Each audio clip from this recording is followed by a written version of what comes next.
السلام علیکم۔ بسم اللہ الرحمن الرحیم۔ پرانے دکھال کو بوجھل بھی کر دیتے ہیں اور خوف زدہ بھی۔ کتنی بے حس ہے یہ دنیا، کیسے لمحوں میں لوگ ختم ہو جاتے ہیں اور یہاں کسی کا کچھ نہیں بگڑتا۔ اللہ نے زندگی دی ہے تو کوئی مقصد بھی ہوگا، اس کو تلاش کرو۔ سوچنے کی ضرورت وہاں پڑتی ہے جہاں بے یقینی ہو۔ حیا انسانیت کی بڑی بنیادی قدر ہے۔ اگر کوئی مشرع حیا کو چھوڑ کر بے حیائی کو قدر بنا لیتا ہے تو اس کے پیچھے بڑے گہرے اسباب ہوتے ہیں۔ اللہ کے فیصلوں میں حکمت تلاش کرنا زندگی ہے۔ ماضی میں خود کو قید کر لینے سے دکھ اور تنہائی کے علاوہ کچھ نہیں ملتا۔ رزق حاصل کرنے کے لیے مستقبل میں سازی اور برداشت شرط ہے۔ کافر اگر گناہ کرے تو کافر لگتا ہے، مومن اگر گناہ کرے تو مومن نہیں لگتا۔ اپنے چاہنے والوں سے بھاگنا انسان کو صرف رسوا ہی کرتا ہے۔ سارا الزام حالات پر، مگر حالات تو آزمائش ہوتے ہیں، وہ تو آپ کے نفس کو آزماتے ہیں۔ تبدیلی بول کر بتائی نہیں جاتی کہ آپ تبدیل ہو گئے ہیں، بلکہ لوگ یہ محسوس کرتے ہیں کہ آپ یقیناً تبدیل ہو گئے ہیں۔ ہم اس لیے تو پیدا نہیں ہوئے ہیں کہ ہم صرف اچھے کھانوں کی فکر میں لگے رہیں۔ جہنم کو اکثر یاد کیا کرو، کیونکہ اس کی گرمی سخت ہے، اس کی گہرائی بے حد ہے اور اس میں لوہے کے ہتھوڑے ہیں۔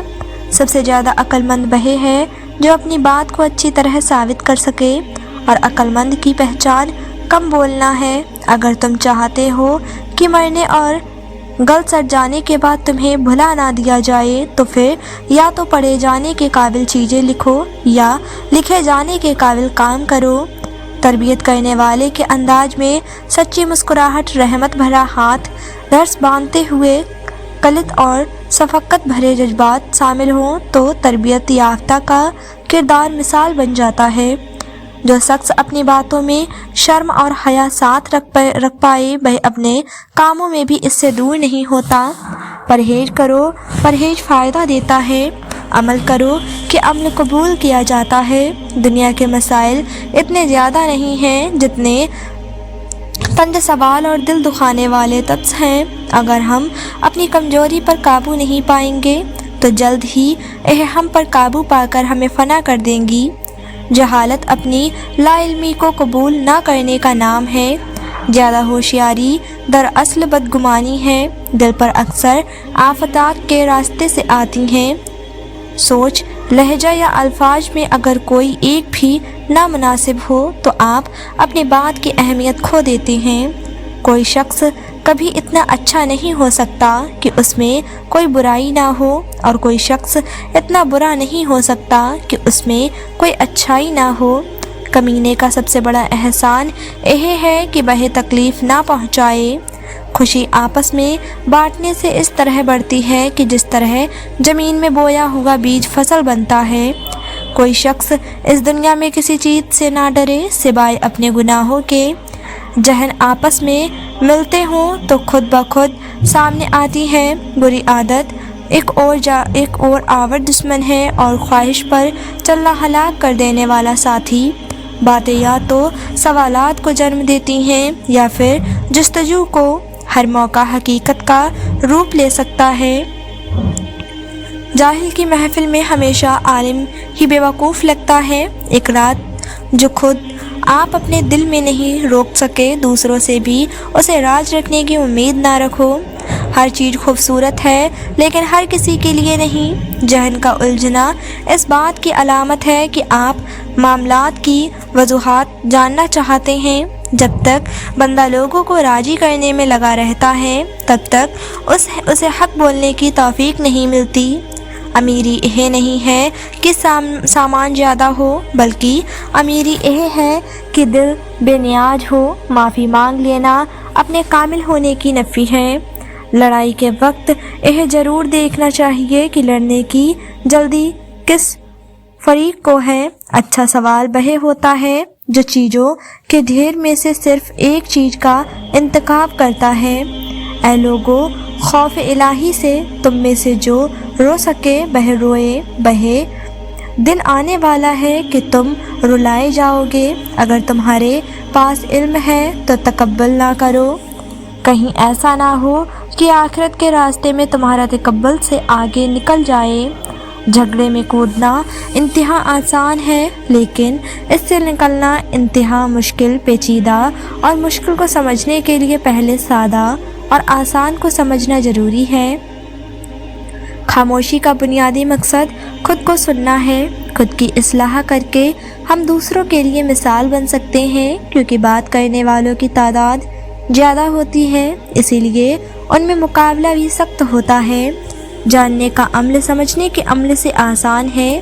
لوگوں میں الگ ہونا بلندی کے ساتھ مقام حاصل کرواتا ہے۔ عقل کی کمی کو دولت، شہرت اور طاقت سے دور نہیں کیا جا سکتا۔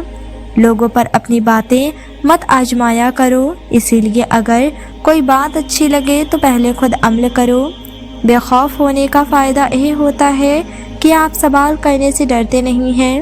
ناخوش رہنے کی ایک وجہ خود کو غلطیوں سے پاک سمجھنا بھی ہے۔ ظاہر اور باطن کا ایک جیسا ہونا سکون کی وجہ بنتا ہے۔ باتوں کو سننے میں سادہ اور سمجھنے میں آسان ہونا چاہیے۔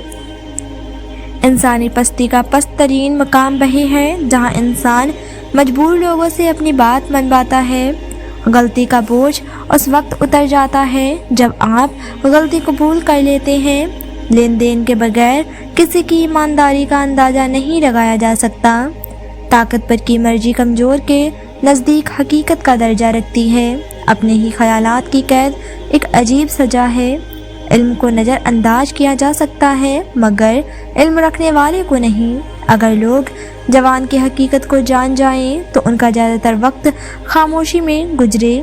جد کوئی بھی ہو خوشی یا غم کے انتہا مقام پر ٹوٹ جاتی ہے۔ برداشت کی کمی غصے کی شکل میں باہر نکلتی ہے۔ وہ ماضی جس کا آپ حصہ نہیں تھے، آپ اس کے ذمہ دار بھی نہیں ہیں، اور یہ بہت سکون کی بات ہے۔ پابندیاں لگا دینا تربیت کا بدل نہیں بنتا، اسی لیے تربیت کی جائے پابندیوں کی ضرورت ہی نہیں پڑے گی۔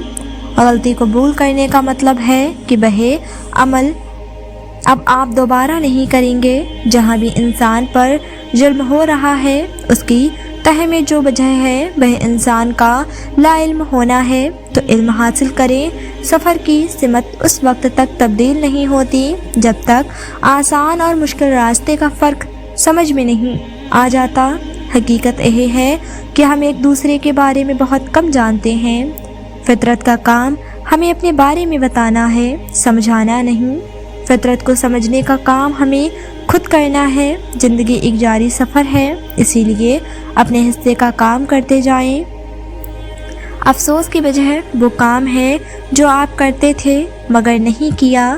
لوگوں کے اچھے انسان بننے کے انتظار میں آپ خود کو ایک اچھا انسان بنانے کا موقع ضائع کر سکتے ہیں۔ خدمت کا اعلیٰ ترین مقام وہی ہے جہاں خدمت کے بدلے میں کچھ نہیں لیا جاتا۔ اگر آپ کی عقل آپ کے پاس موجود باتوں کا وزن نہیں اٹھا پا رہی ہے تو پھر وہ باتیں آپ کی اپنی نہیں ہیں۔ لہٰذا آپ بتائیں کہ کیا آپ کی عقل کو دوسروں کی باتوں کا وزن اٹھانا چاہیے؟ غلطی ایک سبق ہے، مگر جب اسے چھپایا جاتا ہے تو یہ سزا بن جاتی ہے۔ باتوں کی اہمیت کا اندازہ اس بات سے لگایا جا سکتا ہے کہ ہم زندگی کا بڑا حصہ باتیں کرنے میں گزار دیتے ہیں۔ آپ کا اصل استاد وہ سوال ہے جس کا جواب حاصل کرنے کے لیے آپ تڑپتے ہیں۔ ہجرت انسانی زندگی کا سب سے تکلیف دہ عمل ہے۔ مسئلہ مشکلات میں گھرے ہونے کا نہیں ہوتا بلکہ تنہا ہونے کا ہوتا ہے۔ قانون کسی برے کو پکڑ سکتا ہے، برائی کو ختم نہیں کر سکتا۔ میت میں رنگ تو ہوتا ہے مگر روحانیت کی خوشبو نہیں ہوتی۔ انسان کے پاس جب بے حد دولت آ جائے تو نئے نئے شوق وجود میں آ جاتے ہیں۔ دعا خدا سے زندہ تعلق پیدا کرنے کا سب سے بہترین ذریعہ ہے، مگر ہم اسے بھی بے دلی سے دہرائے ہوئے الفاظ میں ضائع کر دیتے ہیں۔ انسانوں کا معاملہ یہ ہے کہ وہ دنیا کے معاملے میں بہت ہوشیار ہوتے ہیں لیکن آخرت کے معاملے میں بہت بے وقوف۔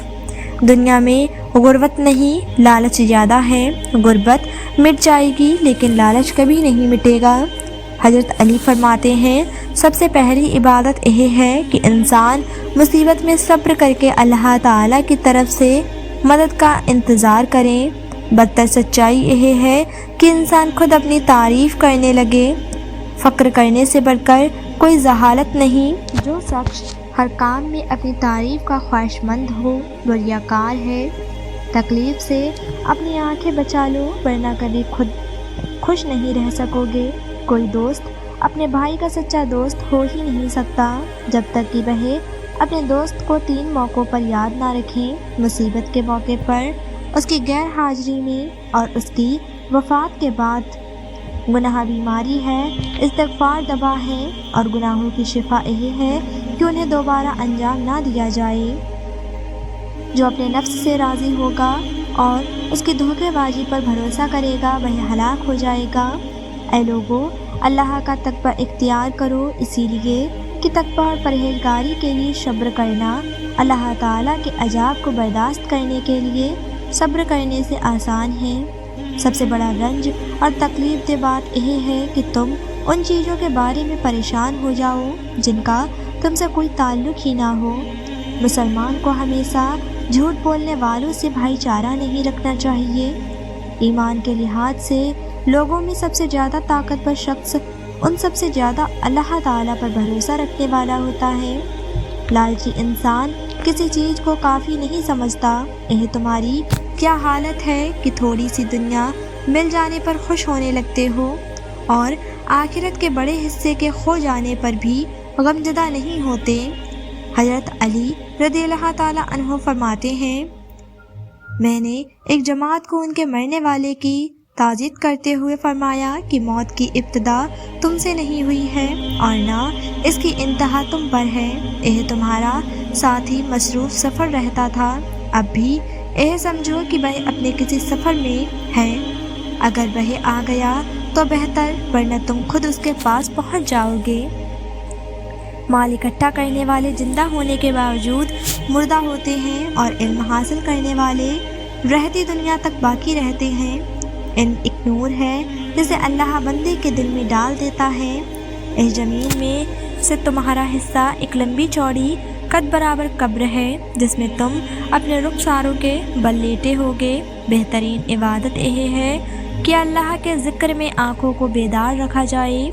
جب نفس کی خواہشیں تم پر غالب آ جائیں تو اس کو مغلوب کرنے کا طریقہ یہی ہے کہ تم اپنی خواہشوں کو کم کر دو۔ کیا زندگی کی مدت ختم ہونے سے پہلے غفلت سے بیدار ہونے والا کوئی نہیں؟ انسان کے ساتھ رہنے والی بدتر چیز حسد ہے۔ بہترین بھائی وہ ہے جو اپنے بھائی کو دوسروں کا محتاج نہ ہونے دے۔ حضرت علی رضی اللہ تعالیٰ عنہ فرماتے ہیں جس طاقت اور اقدام نہ کیا جا سکے اس طاقت سے میرے نزدیک پھٹے ہوئے جوتے سے بھی زیادہ کمتر ہے۔ عقل سوچوں کی امام ہے اور سوچے دلوں کی امام ہے، اور دل ہوا سے خمسہ کا امام ہے اور ہوا سے خمسہ تمام دوسرے عجائز کے امام ہے۔ جب تجھے محسوس ہو کہ تجھے اللہ کا ذکر اچھا لگنے لگا ہے تو سمجھ لے کہ وہ تجھے پسند کرنے لگا ہے۔ سب سے زیادہ نقصان اٹھانے والا شخص وہی ہے جو حق بات کہنے پر قدرت رکھنے کے باوجود اسے بیان نہ کرے۔ جو شخص تمہارا غصہ برداشت کر لے اور ثابت قدم رہے تو وہ تمہارا سچا دوست ہے۔ کنجوسی وہ عیب ہے جو اولاد کو بھی دشمن بنا دیتی ہے۔ جو اپنے نفس کو اللہ کی عبادت میں نہیں لگاتا اس کا نفس بغیر ارادے کے ہی شیطان کی اطاعت میں لگ جاتا ہے، کیونکہ نفس کے لیے لازمی ہے کہ کسی نہ کسی عمل میں مصروف رہے۔ لوگوں کا تمہارے پاس ضرورت لے کر آنا اللہ تعالیٰ کی نعمت ہے، اس سے تنگ دل نہ ہوا کرو ورنہ نعمت بدقسمتی میں بدل جائے گی۔ بہترین اعمال وہی ہے کہ جن کو کرنے میں نفس کو مجبور کرنا پڑے۔ قیامت کے دن اس کو امان حاصل ہوگی۔ دنیا میں خدا سے ڈرتا رہا ہو، دنیا کو چھوڑ دو کہ دنیا کی محبت اندھا بہرا اور گونگا کر دیتی ہے۔ دنیا سے دھوکہ نہ کھاؤ کیونکہ یہ جو چیزیں دکھا کر لوگوں کو دھوکہ دیتی ہے، پھر بعد میں وہ چیزیں ان سے چھین لیتی ہے۔ مرد وہ ہے جو اپنے نفس کو لگام دے کر اور اس کی باگیں چڑھا کر اپنے قابو میں رکھے اور لگام کے ذریعے اسے اللہ تعالیٰ کی نافرمانیوں سے روکے۔ سب سے پہلی چیز جو تم پر اللہ تعالیٰ کے لیے واجب ہوتی ہے وہ یہ ہے کہ اس کے احسان کا شکر ادا کرو اور اس کی رضامندی حاصل کرو۔ جو شخص اللہ تعالیٰ کی دی ہوئی تھوڑی روزی پر راضی ہو جائے، اللہ تعالیٰ اس کے تھوڑے عمل سے راضی ہو جاتا ہے۔